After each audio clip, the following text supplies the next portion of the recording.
It started like any other afternoon in the small town of Elmsville. The sun was high, kids were playing with tires down the dusty road, and Marla's bakery filled the air with the smell of fresh cinnamon rolls. Nothing ever really happened in Elmsville.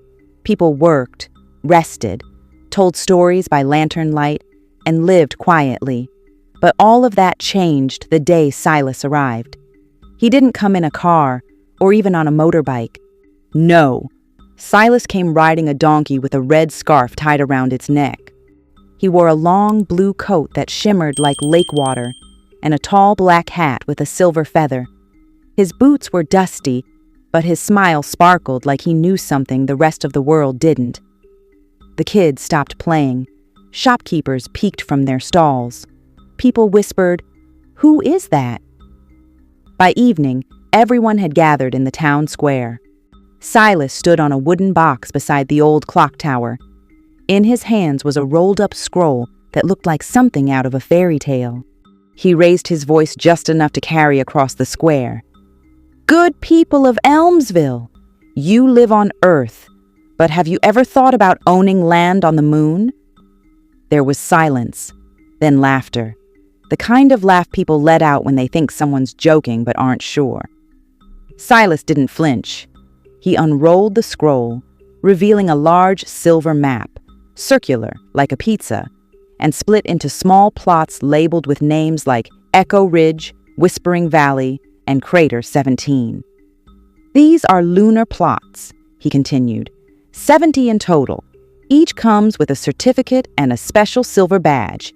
This is your chance to own land on the moon before the rich folks from the city buy it all up. Iris, a curious girl in her early 20s who worked at the town library, stepped forward. She had brown hair tied in a braid and wore a simple blouse with rolled sleeves.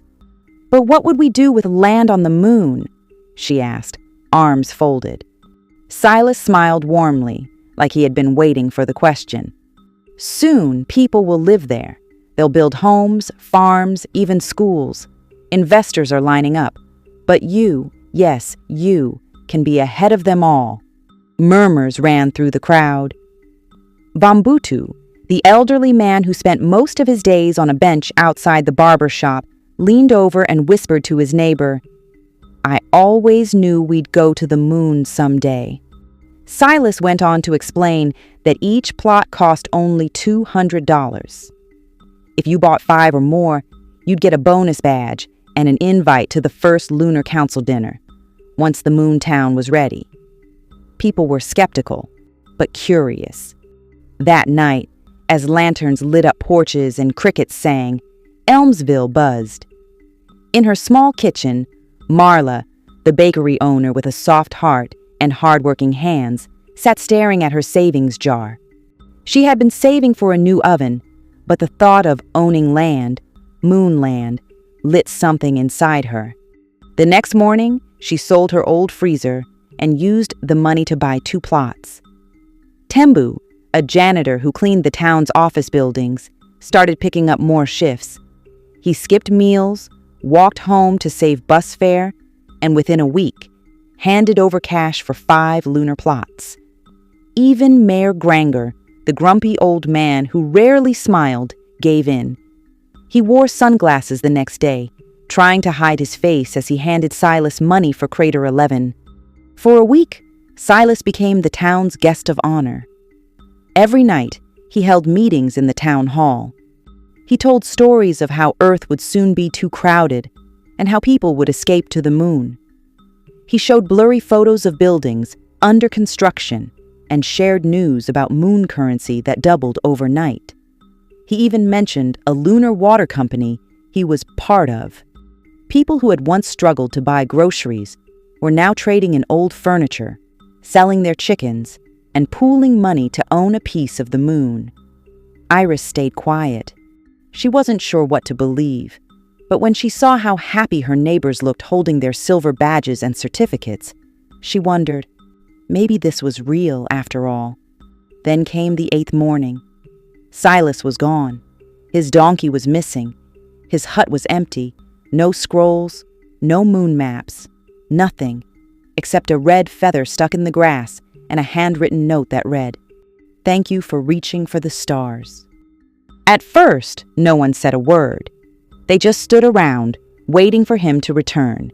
But as the sun rose higher, the truth began to settle in like a slow ache. Bambutu squinted at his silver badge and muttered, "This looks like a soda cap." Marla held her certificate up to the light. It was printed on the back of an old wedding invitation. Tembu checked the return address on his receipt. It simply said, Galaxy Drive, Moon City. One by one, the townspeople realized they had been tricked. Shame spread faster than wildfire. Marla stuffed her badge in the back of a drawer. Tembu stopped taking extra shifts and avoided eye contact with anyone. Mayor Granger stayed indoors for days. At the well, conversations grew short. People no longer lingered at the square. Even the children sensed something was off. Iris, who had never spent a cent, began collecting the stories. She wrote them in a notebook, hoping someday someone would learn from it. Weeks turned into months. The laughter returned slowly. The bakery reopened. The kids started racing tires again. But the shine in Elmsville was a little dimmer. Years later, when children would ask why there were no more night meetings at the square, someone would say, "That was the year we tried to buy the moon and lost our sense." Moral of the story: if someone offers you the moon, ask for proof. Not everything that glitters is gold. And sometimes, big dreams come with bigger lies. Be wise. Hope is beautiful, but don't let it blind you.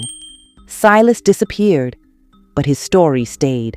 Not as a joke, not as a punchline, but as a quiet reminder that greed wears pretty clothes, and hope can make fools of even the smartest people. Because when someone shows up promising the sky, you'd better make sure they have a ladder to take you there. The end.